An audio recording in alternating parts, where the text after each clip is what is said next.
On the morning of January 20th, in the year of our Lord 1953, precisely at 8:45 a.m., President-elect Dwight David Eisenhower found himself seated in the back compartment of a limousine, positioned just outside the north portico of the White House. His stance was firm and resolute, for he intentionally refused to take even a single step inside the grand residence, where Harry S. Truman waited silently. Outside, the air was cool, and the thermometer registered 49 degrees Fahrenheit, with thick clouds obscuring the sky above. Meanwhile, inside the White House walls, the sitting president, Harry S. Truman, stood attentively by the window, observing the silent vehicle that remained stationary and unchanging in its position. Eisenhower's choice was deliberate. He had made it crystal clear that he would not enter the Capitol as a welcoming guest. He would not partake in the customary coffee with the Trumans, nor abide by the long-standing traditions associated with the peaceful transfer of power.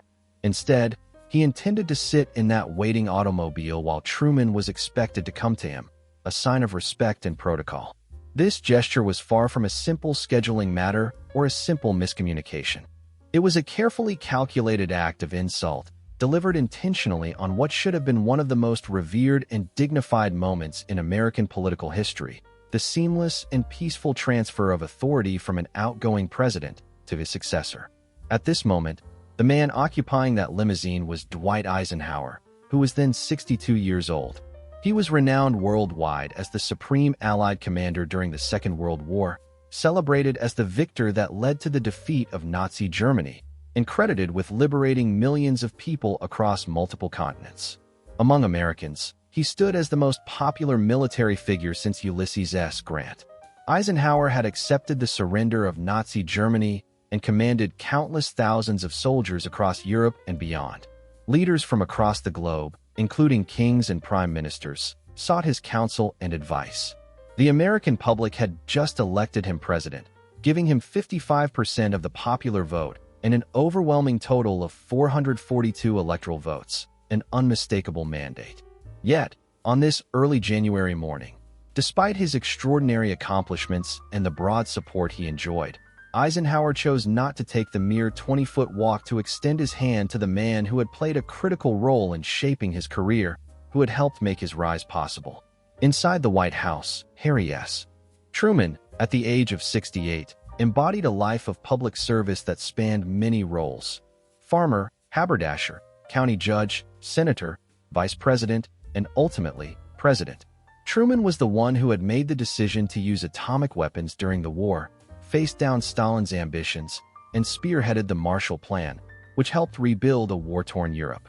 He had integrated the armed forces, fired the formidable General Douglas MacArthur when necessary, and kept the fragile Western Alliance united during the early, treacherous years of the Cold War.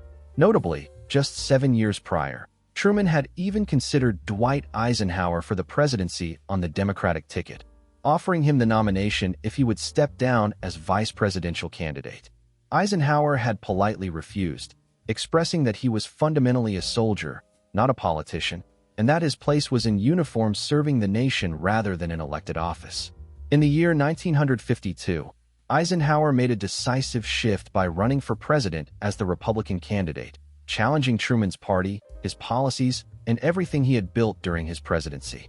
Now, sitting outside the White House in a car rather than approaching to shake hands, Eisenhower was essentially summoning the outgoing president like a servant called to the curb. As this defining moment unfolded, CBS journalist Eric Saverit, who was present, later recalled that he was struck by its significance, recording the scene with just 3 words that encapsulated the shock and gravity of the event. Similarly, J.B. West, the head usher of the White House, observed the scene from his position and later remarked, "I was glad I wasn't in that car," reflecting the awkwardness and tension fully apparent in the moment. What had once been a relationship of mutual respect and camaraderie between Truman and Eisenhower had, over time, deteriorated into a palpable distance. There had been a period when they were allies. Truman once lauded Eisenhower as the greatest military mind of his era. Eisenhower himself, in the past, had written heartfelt letters of respect and gratitude to Truman. However, the landscape of their relationship had radically changed, marked by differences, political opposition, and the shifting allegiances and sentiments of the time. Something had fundamentally fractured beyond repair, a rupture so deep that no effort or remedy could mend it. On that particularly cold winter morning in January, this fracture became painfully visible to the entire nation, exposing a wound that had been quietly widening for months and years. The break did not occur suddenly overnight. Rather, it evolved slowly, incrementally opening through a sequence of decisions, betrayals, and political maneuvers. Over time, what was once mutual respect had eroded, gradually giving way to something alarmingly akin to hatred and deep-seated distrust. The initial crack appeared in July of 1945 in Germany on a routine autobahn near Potsdam. President Harry Truman, who had recently assumed office following Franklin D. Roosevelt's death, found himself in the company of General Dwight D. Eisenhower, the celebrated hero of D-Day. These two men drove together through the rubble-laden streets of Berlin, witnessing the city's devastation firsthand. As Truman looked at the young general riding beside him, he saw in Eisenhower the embodiment of the future American leadership he envisioned.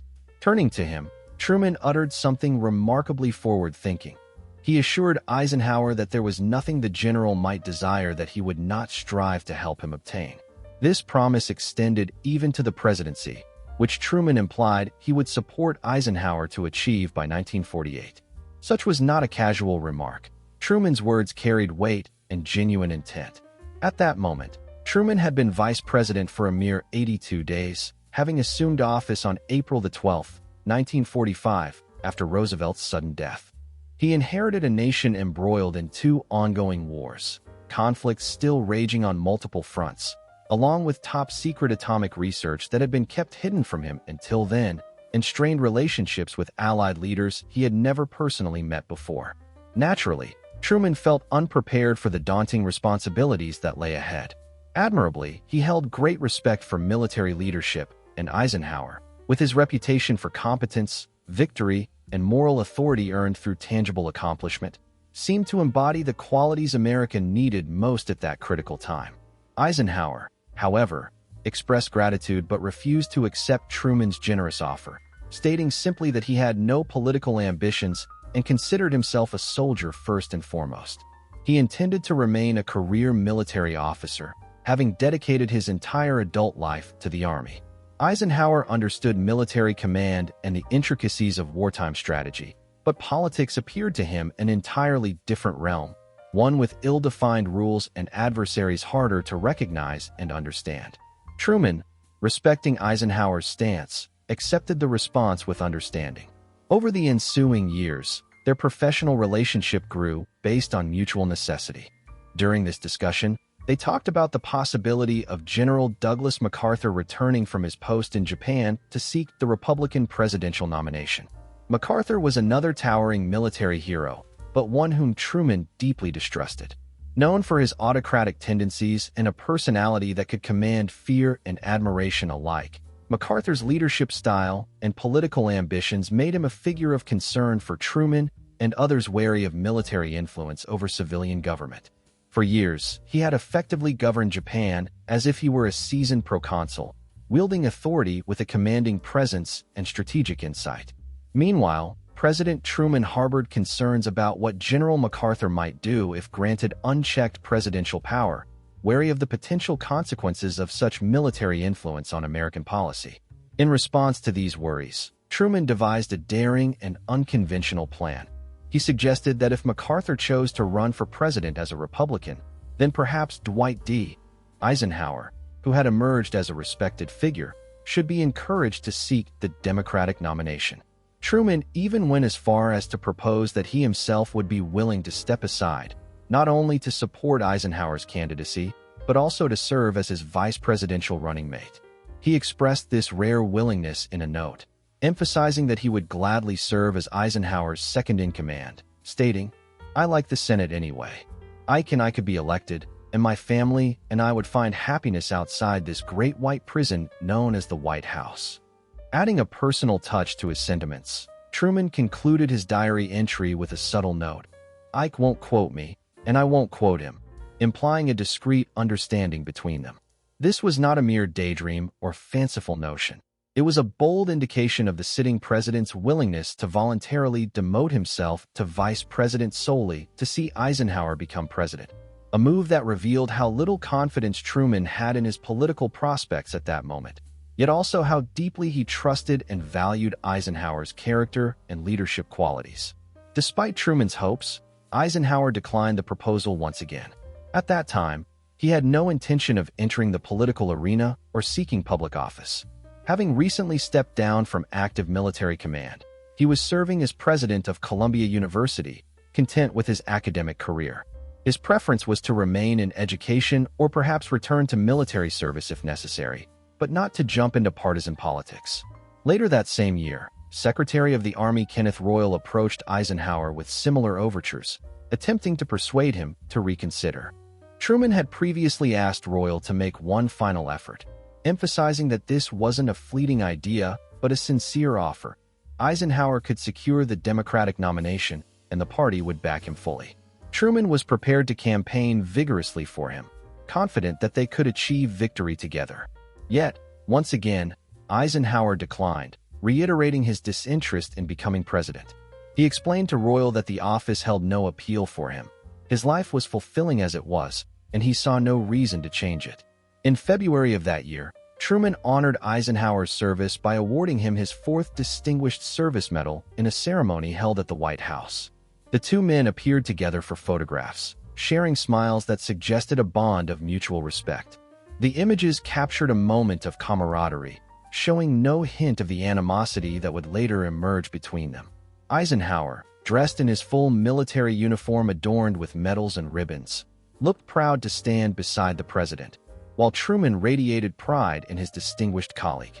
The accompanying newspaper captions described them as close collaborators, working together to secure America's future, a powerful testament to their professional relationship at that time. That same year proved to be one of the most turbulent in Truman's presidency. His approval ratings plummeted, and the Democratic Party itself was fracturing from within. Progressive factions, led by Henry Wallace, broke away to run as a third-party candidate, appealing to left-leaning voters. Simultaneously, Senator Strom Thurmond campaigned as a Dixiecrat, drawing support from the southern states. Meanwhile, the opposition Republican Party controlled both chambers of Congress. The political climate was not promising, with many predicting that Truman would suffer a landslide defeat to the Republican nominee, Thomas Dewey.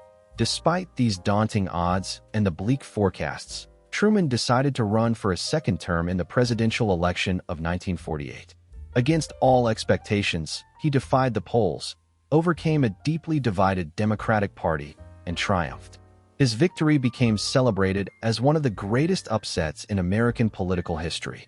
Truman achieved this victory without Eisenhower's backing, relying solely on his own determination and campaign effort. His improbable win reaffirmed his resilience and commitment to his presidency. Yet, the persistent refusals of Eisenhower to consider a political career had left a lingering question in Truman's mind, an unspoken uncertainty that would resonate long after the votes were counted. It was a doubt rooted in admiration but also tinged with curiosity, an enduring question about what might have been had Eisenhower chosen a different path. If Dwight Eisenhower had claimed that he had no genuine interest in engaging in political life, then why was it that numerous individuals kept urging him to consider running for higher office? And if he truly harbored no desire to get involved in politics, what prompted him to consistently decline these invitations in such a manner that, unintentionally, he seemed to leave a small opening for future possibility? The true explanation for his actions became clear in the year 1952. It was then that Eisenhower publicly announced his intention to seek the Republican Party's nomination for the presidency. This declaration took many by surprise. Some were caught off guard, but the person most shocked by this development was none other than Harry Truman, the sitting president at that time. For a period spanning over 5 years, Eisenhower had repeatedly insisted that he had no interest whatsoever in participating in the electoral race. During this period, he had turned down multiple offers to run as a candidate for the Democratic Party, even refusing opportunities to become president without needing to actively campaign for the position. Yet, despite this consistent stance, he suddenly decided to enter the political arena, but as a candidate representing the Republican Party. This decision was especially difficult for Truman to accept because, in the past, he had personally extended the offer of the presidency to Eisenhower not just once, but on 2 separate occasions. Truman was even willing to step aside and potentially serve as vice president, thereby facilitating a smooth transfer of power to a leader in whom Truman had believed. And Eisenhower had refused these offers, insisting he did not want the presidency at that time. Now, however, Eisenhower was actively vying for the top political role, but he clearly did not want the position from Truman or the Democratic Party. Despite this change, what finally severed their political and personal relationship was not their ideological differences or disagreements over economic policies. Those were issues that could still be managed or overlooked. Truman admired that Eisenhower held different views on how the economy should be run and believed in alternative approaches to governance, and he could accept honest disagreements of that kind. What Truman could not tolerate, what irreparably damaged their relationship beyond repair, was what transpired during the course of the campaign itself. The core issue revolved around General George Catlett Marshall. Born in Pennsylvania in 1880, Marshall had graduated from the Virginia Military Institute in 1901. His military career spanned numerous places, from service in the Philippines to France during the First World War, and later in China during the interwar years. Marshall was meticulous, disciplined, and possessed a remarkable talent for organization and logistics. He understood how to build armies, how to coordinate complex operations across different continents, and how to select capable leaders who could implement intricate plans even under the most daunting pressures. When the Second World War erupted, Marshall held the position of Army Chief of Staff, a role he occupied from 1939 until 1945. During these 6 years, he orchestrated an extraordinary transformation of the United States Army, expanding its size from fewer than 200,000 personnel to an immense military force exceeding 8 million soldiers. In this capacity, Marshall chose the Army's top commanders, approved key battle strategies, allocated resources efficiently, and ensured that the entire military system functioned seamlessly. His leadership was crucial in making the careers of many officers, notably Dwight Eisenhower, possible. In 1941, Eisenhower was then a relatively unknown lieutenant colonel, serving outside prominent military circles. Sensing Eisenhower's potential, Marshall promoted him swiftly through the ranks, bypassing many more senior officers along the way. By 1942, Eisenhower was commanding Allied forces in North Africa. By 1943, he had been recommended by Marshall to lead the most significant military operation of the war, the planned invasion of France, known as Operation Overlord or D-Day. Interestingly, Marshall himself had envisioned taking on this leadership role, but, at the request of President Franklin D. Roosevelt, he stayed in Washington to oversee the broader coordination of the global war effort. Marshall's decision to pass the command to Eisenhower was a significant act of trust, especially considering Marshall's own ambitions for the operation. It could have been a moment of resentment, yet Marshall chose to place his confidence in Eisenhower, recognizing his talent and leadership potential, even if it meant surrendering the limelight. Throughout his life, Marshall maintained an unwavering attitude of support and respect towards his colleagues and opponents alike, never once displaying any signs of bitterness or resentment. He was wholly committed to the success of his leader, Dwight D. Eisenhower, and supported him with steadfast loyalty. Renowned British Prime Minister Winston Churchill once paid tribute to Marshall by describing him as the master organizer behind the Allied victory. Many historians agree that Marshall's strategic brilliance and exceptional organizational skills were instrumental in establishing the formidable military force that ultimately secured victory in World War II. Without his extraordinary talent for building and managing a complex, global military effort, it is conceivable that the outcome of the war might have been markedly different, perhaps even disastrous. The plan's success was profound. It not only restored economic vitality, but also fostered stability and cooperation among Western European nations. Recognizing his extraordinary contributions, the Nobel Peace Prize Committee awarded Marshall the prestigious honor in 1953, making him the only career military officer in history to receive this accolade. After completing his tenure as Secretary of State, Marshall once again sought a period of retirement. Yet, When conflict erupted in Korea in 1950, President Truman called upon him once more. This time, he was appointed Secretary of Defense, a role he held from September of that year until September of the following year. In this capacity, Marshall worked tirelessly to rebuild and strengthen America's military forces, which had weakened considerably after the Second World War's end and subsequent demobilization. He oversaw the military's response to the Korean conflict and played a pivotal role in the creation of NATO's command structure, laying the groundwork for a unified Western military alliance. When Senator Joseph McCarthy began his aggressive campaign against alleged communist sympathizers within the U.S. government, he escalated his attack onto Marshall himself.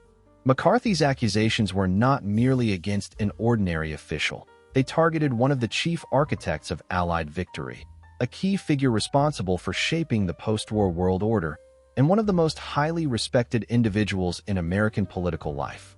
By attacking Marshall, McCarthy also indirectly challenged the legacy of President Eisenhower, for whom Marshall had served as a mentor and supporter. Marshall's influence on Eisenhower's career was profound.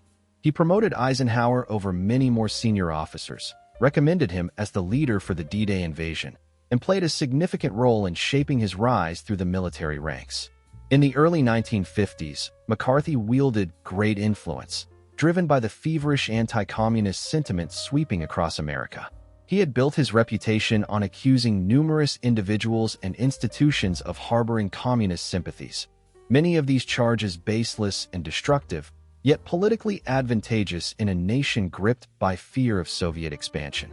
During a speech on the Senate floor in June of 1951, McCarthy dedicated an astonishing 60,000 words to casting aspersions on Marshall's integrity and loyalty. He painted Marshall's career as part of an enormous conspiracy, branding it as a black mark so vast and dark that it dwarfed any previous scandal in human history. Among the many accusations, McCarthy claimed that Marshall had somehow been involved in facilitating the communist takeover of China, misattributing failures and weaknesses to him as part of his vicious campaign. He leveled serious accusations against Marshall, claiming that he was actively undermining the strategic interests of the United States across Europe and Asia. According to him, Marshall was working behind the scenes to further communist objectives, a claim that bordered on the absurd. These allegations were not based on any credible evidence and, in truth, were utterly irrational. Marshall's entire adult life had been devoted to service of his country. He had dedicated his career to building and strengthening the American military forces, leading them to victory over Nazi Germany and Imperial Japan. Furthermore, he was responsible for designing the Marshall Plan, a massive economic aid program that ultimately halted the tide of communist expansion throughout Europe. During the Korean War, he served as Secretary of Defense, actively combating communist aggression on the peninsula. To suggest that Marshall was secretly collaborating with communist enemies was not only grotesque, but also utterly unfounded and beneath the dignity of even the most reckless political accusations. The rhetoric went even further when Senator William Jenner of Indiana made extreme statements that surpassed even McCarthy's typical tactics. Jenner labeled Marshall as a living lie and accused him of acting as a front for traitors, asserting that he was aligning once more with what he called this criminal crowd of traitors and communist appeasers. Jenner's words implicated President Truman and Secretary Acheson, asserting they were orchestrating a conspiracy. These claims were not rooted in policies or political differences. Rather, they represented personal assaults aimed directly at Marshall's character, loyalty, and integrity. Those who had known Marshall well understood there was no truth to such charges. These accusations were purely politically motivated, designed to smear him and to cast doubt on his reputation.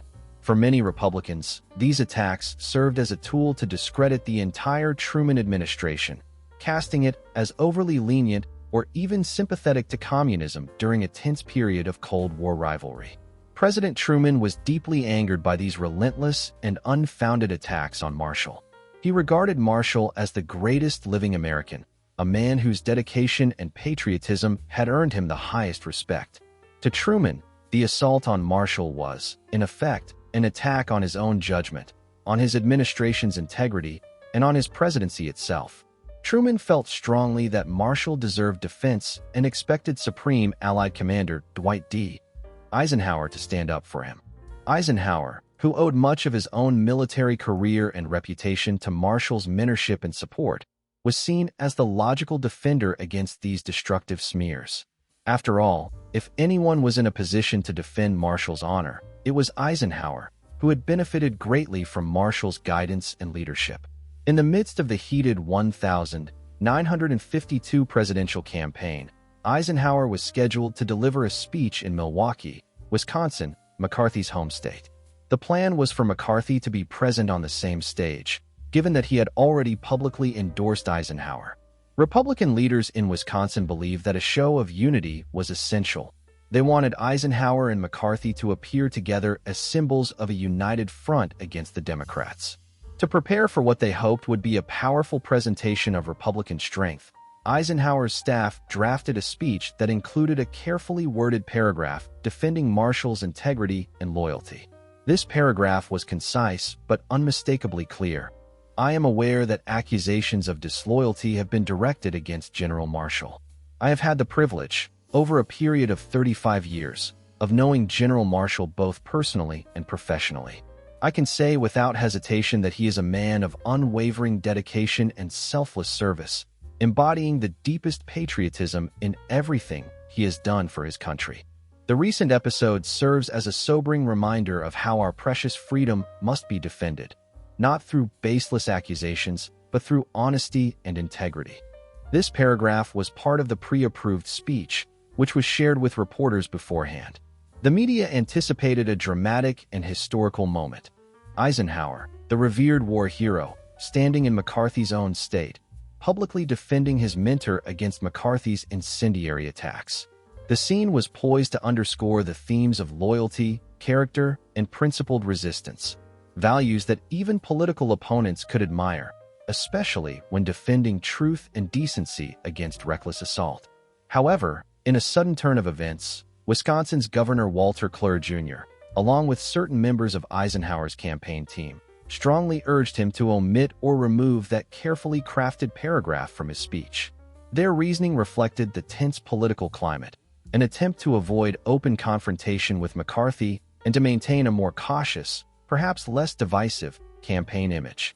Despite the clear importance of standing up for Marshall and reaffirming loyalty and integrity in the face of damaging accusations, these campaign advisors believed that including such a statement might complicate their efforts to unify the party and secure electoral victory. There was a strong belief among many that bringing up the issue would cause offense to McCarthy. They argued it would also upset the voters in Wisconsin, an important state in the electoral map. To raise such a controversy at that moment seemed unnecessary and could potentially derail the entire campaign. Moreover, it would shift the focus of that evening's event from Eisenhower's broader vision for America, his plans and hopes, to a petty political dispute involving Marshall and McCarthy.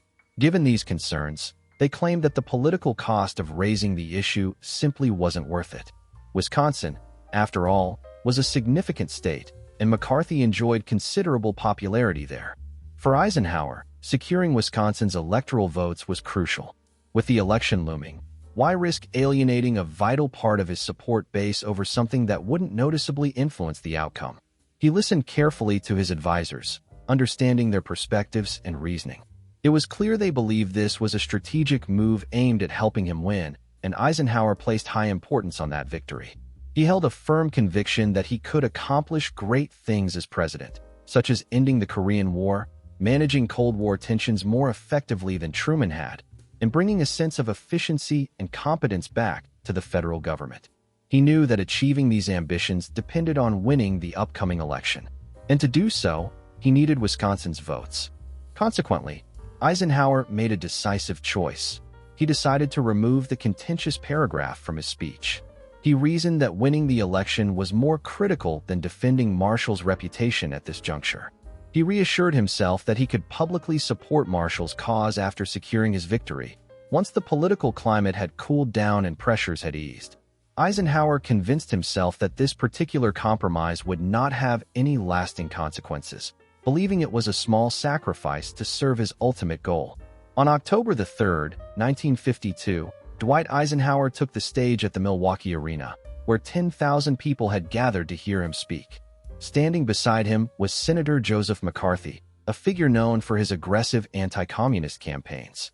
The venue was bustling with energy, filled to capacity with enthusiastic supporters. As Eisenhower appeared, the crowd erupted in cheers, and their applause grew even louder when McCarthy joined him on stage. Eisenhower launched into his speech, extolling McCarthy's efforts to combat communism and subversion within the government. He praised the senator's crusade, emphasizing the importance of rooting out perceived threats to national security. However, not once did Eisenhower mention George Marshall. Not a single word. He chose to omit any defense or acknowledgement of his mentor, acting as if Marshall's name and reputation didn't exist in that moment. After Eisenhower's speech, McCarthy approached him on stage. The photographers were prepared, ready to capture a moment that would symbolize political unity. McCarthy extended his hand, and Eisenhower saw it coming.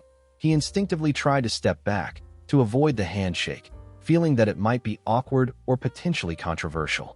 Unfortunately, there were people behind him blocking his retreat, and McCarthy was quicker. The senator grasped Eisenhower's hand firmly and raised it high into the air, as a referee might lift the hand of a victorious boxer. Cameras flashed rapidly, freezing the scene forever in a striking image. That photograph was broadcast nationwide, immediately becoming a powerful symbol. It showed Eisenhower, known as the hero of D-Day, standing hand-in-hand with the man who had openly called his mentor a traitor. The reaction from the news media was fierce. The paragraph in Eisenhower's speech defending Marshall had been prepared in advance, so reporters knew full well that Eisenhower had initially planned to defend his mentor strongly.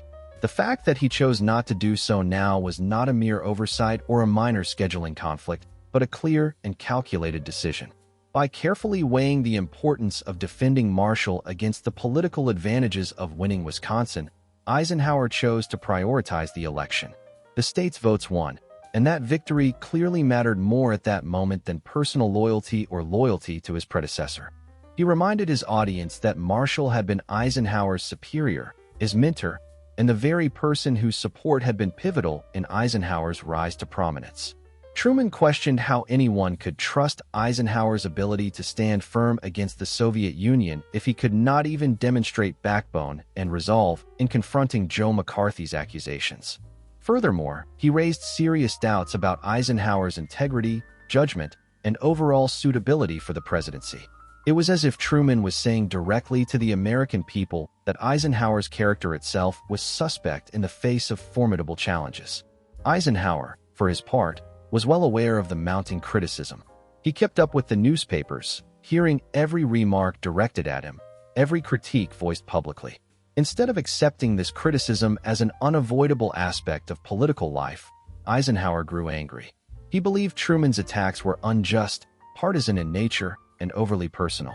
To Eisenhower, Truman's use of Marshall as a political weapon was unfair and calculated. He convinced himself that Truman's outbursts were motivated not by genuine concern for Marshall, but by a strategic effort to tarnish his reputation. Eisenhower thought that Truman's words and actions served only political ends, rather than reflecting true admiration or loyalty to Marshall. But this was a clear misjudgment. Truman deeply cared about Marshall. Marshall had been his Secretary of State and Defense, and his most trusted advisor. Truman often referred to Marshall as the greatest living American, emphasizing the respect and loyalty he held for him. For Truman, loyalty, integrity, and character were non-negotiable virtues.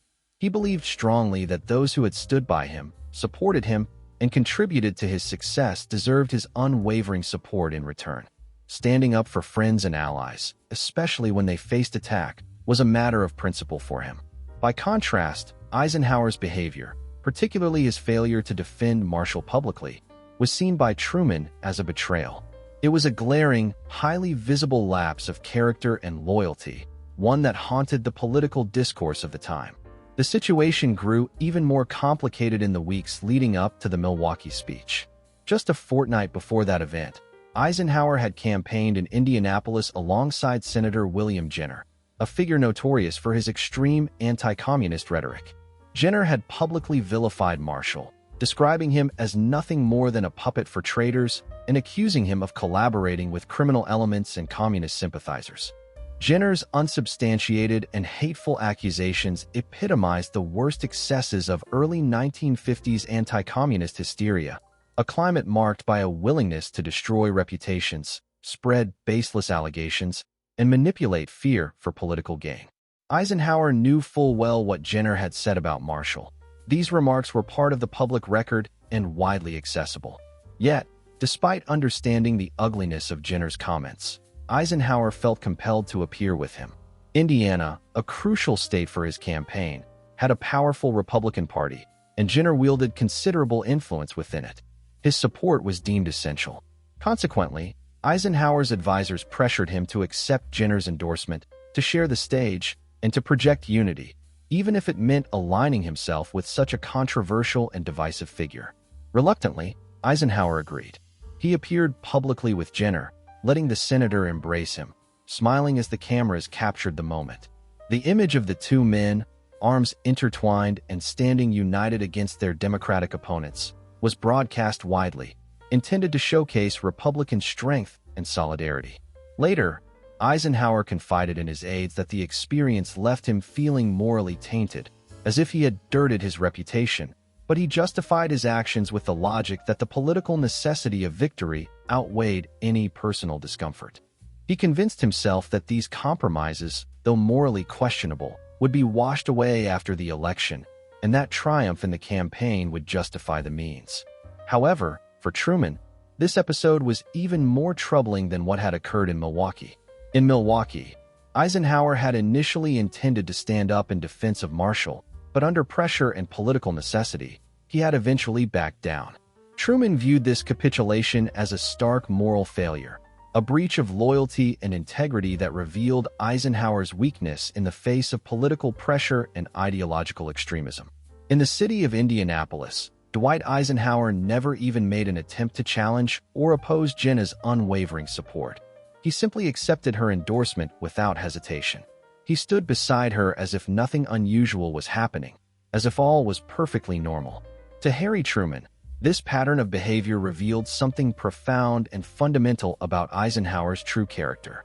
It became painfully evident that Eisenhower was willing to stand alongside men who publicly slandered George Marshall, the very man whose vision and service had played a crucial role in launching Eisenhower's own career, simply because it served his political convenience. This revealed that Eisenhower was prepared to sacrifice his principles for political votes, to abandon the loyalty he might have historically shown to his allies if doing so bolstered his chances of electoral success.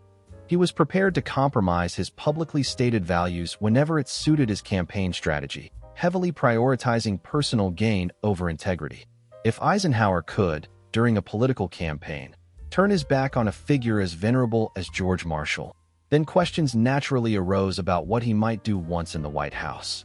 If he couldn't stand firm against the aggressive tactics of figures like McCarthy and Jenner during the heat of a campaign, how could he be expected to stand resolutely against the formidable pressures of foreign adversaries, like the Soviets? The thought persisted. If political pressures had driven him to betray his own mentor, what other loyalties or principles might he later abandon once he had real power? These were exactly the questions Truman posed in his campaign speeches, carefully planting doubts in the minds of voters. For Truman, the campaign was deeply personal because it wasn't just a contest of policies. This was about character. It was about whether Dwight Eisenhower was truly the man Truman believed him to be, the man who had once inspired admiration and trust. The campaign further deteriorated from that point. Eisenhower announced that he would visit Korea if elected, suggesting he could finally bring an end to the war that President Truman had grappled with and, in his view, had yet to conclude successfully. Truman responded fiercely, condemning this claim as demagoguery, nothing more than a cheap, populist campaign trick designed to appeal to voters' emotions. Meanwhile, Republican election representatives attacked Truman's administration as weak on communism, rife with corruption, and lacking competence. Truman countered, branding Eisenhower as a mere puppet of Wall Street and a stooge for reactionary Republican interests. By the time Election Day arrived, the personal hostility between the two men had become impossible to conceal. Eisenhower emerged victorious by a landslide, capturing approximately 55% of the popular vote. He secured a commanding 355 electoral votes, compared to Adlai Stevenson's 89. Notably, Eisenhower broke the long-standing Democratic dominance over parts of the South, winning states such as Virginia, Florida, Tennessee, and Texas. Following his victory, on November the 18th of that same year, Eisenhower and Truman had their only formal meeting to plan the transition of power, a meeting held at the White House. Both men approached the encounter with a sense of dread. Over the preceding 3 months, they had subjected each other to sharp attacks, remarks and accusations that had left lasting scars. They had said things that could never truly be taken back, fostering a mutual disdain that cast a shadow over any chance of ordinary, cordial conversation. The meeting occurred in the Oval Office, with Truman seated behind the resolute desk and Eisenhower sitting directly opposite him. According to biographer Stephen Ambrose, the atmosphere was stiff, excessively formal, awkward, and ultimately unsatisfying. Both men clearly wished they were elsewhere. Neither of them wanted to be there, but each felt compelled by a sense of duty and tradition to meet and conduct the handover. Truman made an effort to brief Eisenhower on the day-to-day workings of the White House, explaining the structure of the staff, how information was transmitted to the president, and the flow of daily decisions. He described the routine of cabinet meetings and tried to impart practical wisdom gathered through nearly 8 years of leadership, knowledge acquired through experience and challenge. Eisenhower, however, listened with apparent impatience, clearly uncomfortable with the formalities and the attempt at diplomacy. The meeting was marked by a palpable tension, an uneasy blend of obligation, lingering resentment, and the unspoken realization of the deep political and personal divide that had defined their recent rivalry. He possessed the experience and stature of a 5-star general, having commanded vast armies and led military campaigns with strategic precision. Over the years, he had orchestrated complex operations across multiple continents, coordinating efforts and managing diverse forces with exceptional skill. To him, the wisdom of seasoned military leadership far surpassed any counsel from a politician like Harry Truman, a former haberdasher from Missouri, who didn't have the same deep understanding of organizational command and strategic decision-making. Truman had moved on from his military background to focus on foreign policy concerns, discussing issues such as Soviet intentions, the tense situation in Korea, and the intricacies of maintaining relations with European allies. His explanations tried to capture the delicate balance of containment strategies, emphasizing the significance of economic aid in strengthening allies, and underscoring that military prowess needed to be paired with diplomatic finesse to secure overall success. Yet, Eisenhower appeared disinterested and detached, seemingly unmoved by Truman's detailed discussions. Having served as the supreme commander of NATO, Eisenhower knew European leaders personally and possessed a comprehensive grasp of military strategy that, in his view, rendered Truman's insights redundant. He didn't see the need for a lecture on foreign policy from a man whose administration had struggled to achieve victory in Korea. Finally, Truman shifted the conversation to the budget process, explaining how the executive budget was crafted and the steps it had to go through before approval, covering how it was submitted to Congress and how appropriations were allocated. This technical exposition was essential for understanding government operations, yet Eisenhower later reflected that the meeting added little to his existing knowledge or to the strategic planning for his incoming administration. He perceived Truman's presentation as a waste of time, criticizing it as largely comprising obvious facts and partisan rhetoric. To Eisenhower, Truman seemed more focused on defending his legacy than genuinely assisting in the transition of power. Conversely, Truman had his own reasons for viewing the meeting as unproductive. He believed Eisenhower wasn't paying attention. In his eyes, everything Truman said entered one ear and quickly exited the other. Eisenhower sat there, confident that he already knew the crucial aspects of the situation. He didn't ask engaging questions or take notes. Rather, he merely waited for the meeting to conclude so he could leave and proceed according to his own plans. After Eisenhower departed, Truman confided in his staff that he doubted Eisenhower would be effective in the presidency. Pointing to his desk, Truman predicted that Eisenhower would sit there and simply tell people, "Do this, do that," but nothing substantial would emerge from it. He expressed concern that the new president wouldn't grasp the fundamental difference between military command, where orders are absolute and to be obeyed, and the political leadership required in the White House, which depends on negotiation, persuasion, coalition building, and compromise. Truman believed Eisenhower lacked the necessary political skills to succeed. During the interval between the election and the inauguration, Eisenhower made decisions that appeared deliberately intended to irritate Truman. For instance, he chose to wear a Hamburg hat to the inauguration, departing from the traditional silk top hat, without consulting Truman beforehand. Though it was a minor gesture, it seemed to symbolize a deliberate break from convention, a statement of independence, and a willingness to do things his own way. By the time the inauguration day arrived, the tension between the two men was unmistakably apparent to anyone observing their interactions. Clark Clifford, a trusted advisor to the White House, once described the animosity that brewed between the two men on that particular day as akin to a relentless monsoon, an overwhelming storm of hostility and tension. President Eisenhower confided in his associates that he was uncertain whether he could endure sitting next to Harry Truman during the journey to the Capitol.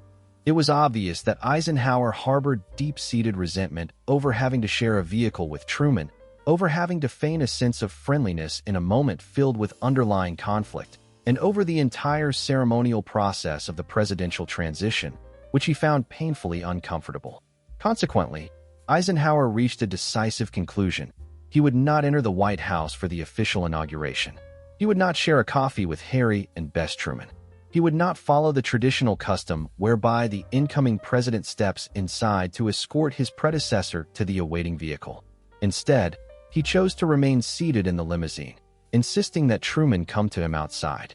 Meanwhile, Eisenhower's wife sat quietly beside her husband in the car, fully aware of what he was orchestrating through his silent actions. She chose not to speak, waiting patiently as the situation unfolded. Inside the White House, Harry Truman was acutely aware of the tense tableau beyond the windows. He saw the limousine waiting outside and understood that Eisenhower refused to come out. For a moment, it seemed almost possible that Truman might refuse to step outside at all, risking a disruption of the inauguration ceremony altogether, since the two men, stubborn and proud, could not agree on who should pass through the doors first. Yet, as the sitting president, Truman bore the weight of his responsibilities not just to himself, but also to the nation. Summoning his dignity, he swallowed his disappointment, depression, or perhaps some mixture of both, and stepped outside into the harsh daylight. Photographers captured this poignant moment, Truman emerging from the north portico, walking toward the car. Eisenhower, however, made no move to get out. Truman approached, opened the car door, and climbed into the back seat, where he sat beside his successor. The two men did not exchange words nor make eye contact. Their silence was heavy with emotion, filled with unspoken feelings and unresolved tensions. Their faces were turned straight ahead, each absorbed in his own thoughts as the vehicle began its slow ride toward the Capitol. The atmosphere inside the car was thick with discomfort and quiet discomfort. Eisenhower's wife, determined to break the awkward silence, attempted to engage in small talk, commenting about the weather or mentioning the large crowds lining the streets. Meanwhile, Bess Truman, not in the car because she had gone ahead earlier, was spared the palpable awkwardness that filled the ride. At some point during the journey, Eisenhower could no longer restrain himself and finally broke the silence. Turning to Truman, he posed a question: who had ordered his son, John Eisenhower, to be pulled back from Korea for the inauguration. At that time, John Eisenhower was 29 years old, a major in the United States Army, actively engaged with combat units in the ongoing conflict in Korea. The war was still raging, and American soldiers continued to lose their lives on distant battlefields. John was bravely fulfilling his duty, serving in a perilous environment, leading men under heavy fire, displaying courage few could match. Eisenhower was immensely proud of his son's service, yet he was also deeply anxious for his safety. Someone had made the decision to remove John from Korea and bring him back to Washington in time for the inauguration. Eisenhower wanted to know who had the authority to issue such an order, who had made this decision without consulting him as the father or as the military commander. Truman looked directly at Eisenhower with a steady gaze and calmly responded, I did. After a pause, he explained the reasoning behind his unilateral decision. It was deemed appropriate and fitting that John Eisenhower be present to witness his father's swearing in as President of the United States. Truman saw this gesture as generous, recognizing the significance of that moment. A father assuming the highest office in the land while his son was actively engaged in a perilous war zone. Truman's decision was guided by a sense of familial and national importance. He understood that this was a historic occasion, one where family bonds intersected with the weight of leadership and duty. As Commander-in-Chief, Truman used the full extent of his authority to ensure that John Eisenhower could be there in person to see his father take the oath of office, symbolizing both family unity and the continuity of service to the nation. Harry Truman deliberately chose not to seek recognition for his actions. He never made a public announcement about them, nor did he use the gesture as a talking point during his political campaigns. Instead, he simply acted based on his conviction that doing what was morally right was more important than political appearances or personal credit. His actions were driven by a deep sense of integrity, even in the face of personal and political turmoil. Despite his lingering anger towards Eisenhower, the bitterness stemming from their campaign rivalry, and the strains of their strained relationship, Truman still held onto core principles that transcended political rivalry.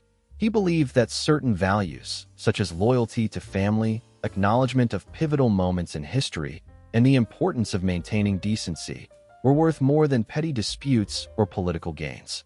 Eisenhower, for his part, remained silent in response to Truman's gesture. He didn't offer a word of thanks or any form of acknowledgement at that moment. He merely turned his gaze away from Truman and looked out the window, watching the crowds gathered along Pennsylvania Avenue. Many years later, Eisenhower did formally express his gratitude, but not immediately or during that particular moment. Several days after the inauguration, he sent a letter to Truman, thanking him for his assistance during the transition period and for ensuring that Truman's son, John, was present in Washington.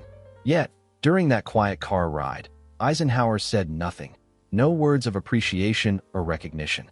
In their subsequent memoirs, both men would later offer differing accounts of their conversation during that ride. Truman asserted that Eisenhower had told him he skipped Truman's inauguration back in 1949 out of respect, believing his presence might overshadow the president. Truman recounted responding, "Ike, I didn't ask you to come or you'd been here." Eisenhower, however, claimed that this particular exchange never took place. Nonetheless, both men agreed on one thing. The ride had been uncomfortable, cold, and filled with unspoken tension. Upon arriving at the Capitol, the inauguration proceedings commenced. Chief Justice Fred Vincent administered the presidential oath. At that moment, Eisenhower officially became the 34th President of the United States. He then delivered his inaugural address, articulating America's duty to lead the free world, emphasizing the importance of strength and security, and speaking passionately about the nation's destiny. Truman stood nearby, attentively listening as the new president spoke. Once the ceremony concluded, Truman quietly left the scene. He chose not to attend the inaugural parade nor watch Eisenhower's first moments in the White House. Instead, he went to Union Station, where at least 5,000 people had gathered to bid him farewell. They cheered for him, shouting his name with admiration. Margaret Truman later described the scene as reminiscent of the crowded conventions of 1944 and 1948. The police had to form a protective wedge to guide the Trumans through the lively crowd to their train. Harry Truman then boarded the train bound for his hometown of Independence, Missouri. After nearly 8 years serving as president, he was finally leaving Washington and would not return to the White House for at least a decade. Meanwhile, Eisenhower moved into the presidential residence and promptly began his term in office. However, he did not extend an invitation to Truman for any official visits or ceremonial occasions during his presidency. From 1953 to 1961, Truman never set foot inside the White House again. During this time, Eisenhower sent 3 invitations, one shortly after his inauguration in 1953, which Truman declined. The second came in 1959, specifically for a dinner honoring Winston Churchill, but Truman again refused, explaining that the invitation had come too late to be meaningful. The third invitation was also declined, and their relationship remained marked by this quiet distance spanning those critical years.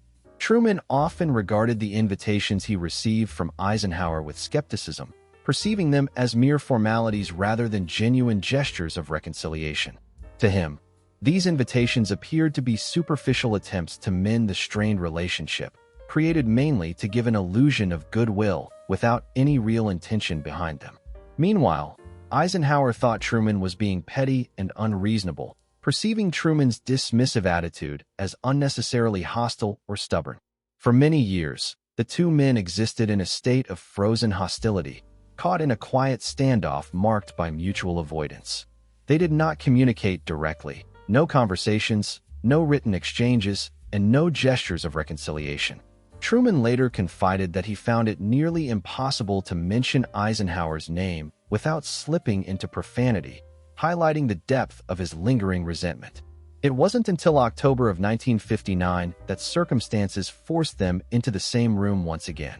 The catalyst was the death of George Marshall, a figure who had played a pivotal role in shaping both their destinies.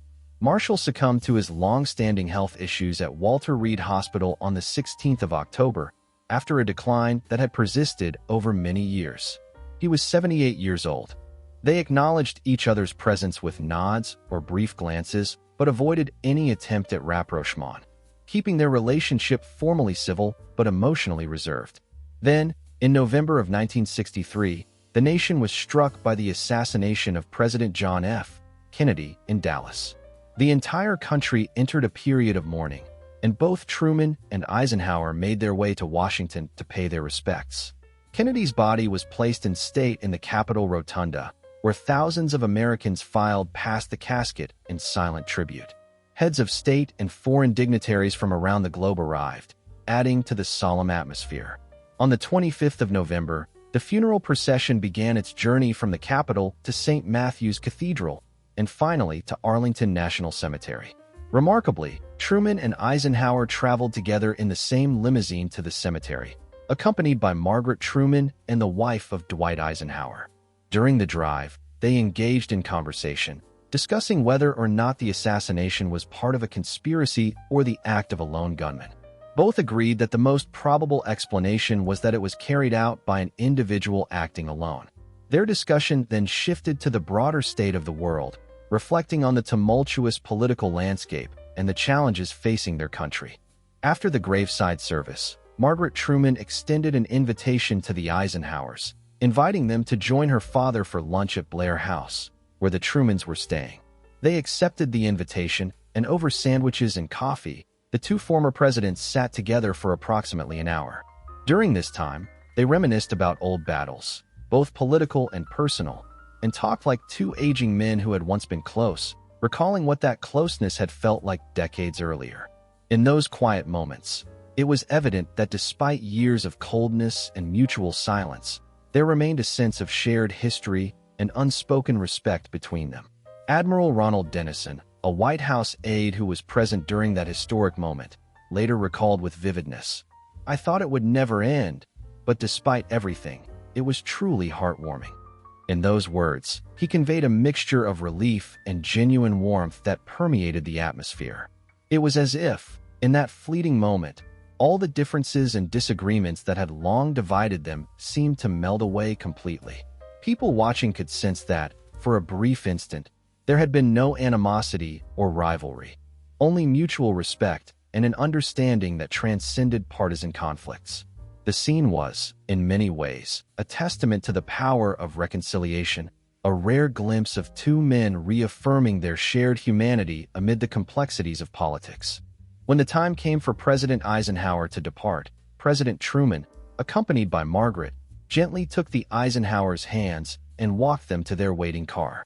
After ensuring they were safely seated, the two former leaders lingered on the sidewalk, engaging in a few more moments of quiet conversation. Their exchange culminated in a long, profound handshake, silent yet expressive, each man holding the other's hand a little longer than usual, perhaps acknowledging both their past grievances and a tentative hope for the future. Margaret further broke the silence by softly kissing Eisenhower on the cheek, while Truman responded with a gentle, respectful kiss on her hand. That poignant farewell, marked by gestures of reconciliation, took place after what was, At that point, nearly a decade of strained relations following that cold January morning in 1953. Slowly but surely, they had managed to find their way back to a semblance of friendship. Their eventual reunions included a final meeting in Kansas City in 1966, where they gathered at a United Nations luncheon. During this gathering, Eisenhower's brother Milton sat nearby, observing how the animosities of the past had finally faded away, replaced by a camaraderie that suggested true respect and genuine fondness. Milton noted that the two former presidents appeared to be enjoying each other's company, free from the bitterness that once defined their relationship. In the years that followed, Eisenhower's life concluded on March 28, when he passed away at the age of 78. His legacy was substantial. He had served 2 complete terms as president, overseeing the implementation of the revolutionary interstate highway system, and successfully brought the Korean War to an end. Additionally, Eisenhower played a crucial role in managing the early stages of the Cold War, navigating the tense landscape of international relations with a steady hand. He also appointed Earl Warren as Chief Justice of the Supreme Court, a decision that would have enduring influence on American judicial history. His presidency left a marked and lasting imprint on the nation's infrastructure, foreign policy, and domestic political landscape. Harry S. Truman, for his part, passed away on December 26, 1972, at the age of 88. After leaving office in 1953, he returned to his hometown of Independence, Missouri, and spent nearly 2 decades living there. During this later period of his life, Truman dedicated himself to constructing his presidential library and chronicling his memoirs, works that would serve as lasting testaments to his presidency and personal experience. He maintained his engagement with political and social issues by taking daily walks around town and actively supporting Democratic candidates, always willing to speak out on matters close to his heart. The events surrounding the inauguration of President Eisenhower in January of their shared year, 1953, ultimately became an integral part of American political history. The vivid images, Eisenhower, hesitant, refusing to step inside the White House, Truman, walking onto the car, leaving the scene. These moments symbolized more than just protocol or tradition. They highlighted how personal grievances can sometimes undermine public duty and the peaceful transfer of power. Eisenhower's refusal to enter the White House was rooted in a deep sense of betrayal he felt, stemming from campaign attacks, accusations of moral cowardice, and partisan criticisms that questioned his integrity. Truman, meanwhile, felt betrayed by Eisenhower's reluctance to defend trusted figures like George Marshall, his apparent willingness to stand alongside McCarthy and Jenner, and what he perceived as a departure from the principles of mutual respect and shared values that they once believed in. Both men had valid reasons for their pain and disappointment. However, they let these wounds cloud their judgment and momentarily obscure the importance of the occasion. The inauguration is, after all, fundamentally about the continuity of democratic governance, the peaceful transfer of authority, and demonstrating to the nation and the world that America's institutions are resilient and stronger than any individual's pride or personal feelings. Eisenhower's refusal to walk through the White House door reflected a moment of personal hurt and defiance, while Truman's decision to walk out anyway revealed his unwavering commitment to the broader principles of democracy. Their gesture of reconciliation years later, exemplified by the handshake at Blair House in 1963, 10 years after that infamous January, suggests that both men gradually recognized what had been lost and what might still be restored, an understanding that the bonds of respect and shared service could ultimately triumph over personal grievances. Once, there may have been the potential for friendship, a foundation rooted in mutual understanding and respect that could have blossomed into meaningful collaboration. At some point, 2 of the most influential figures of the 20th century shared a bond built on shared ideals and a recognition of each other's contributions. However, as often happens with the passage of time and the weight of unresolved conflicts, that connection was ultimately severed before it could fully develop. Regrettably, the realization and understanding needed to mend what was broken came too late to alter the course of events. On a bleak winter morning in January of 1953, Dwight Eisenhower found himself sitting alone in a car, a moment frozen in time. Instead of entering the White House, which at that moment belonged to Harry Truman, Eisenhower made a decisive decision to stay outside, refusing to cross the threshold. This act of silent protest was a stark symbol of the deepening rift between the two leaders. The impact of that simple yet profound gesture was felt immediately. An unmistakable insult had been delivered, and the damage to their relationship was now irreparable. From that day forward, for an entire decade, 10 long years, the United States' two most influential figures remained estranged.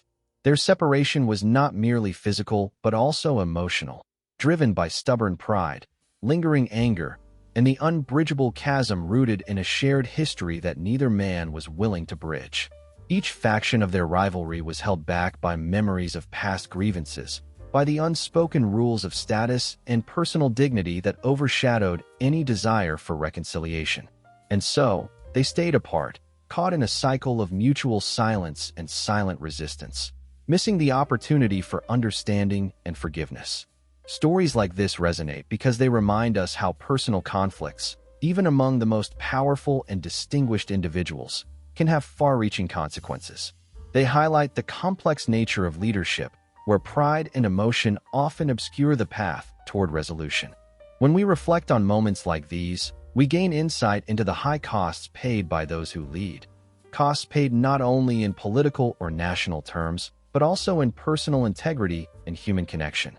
If this story struck a chord with you, consider taking a moment to reflect and perhaps contemplate the lessons it imparts.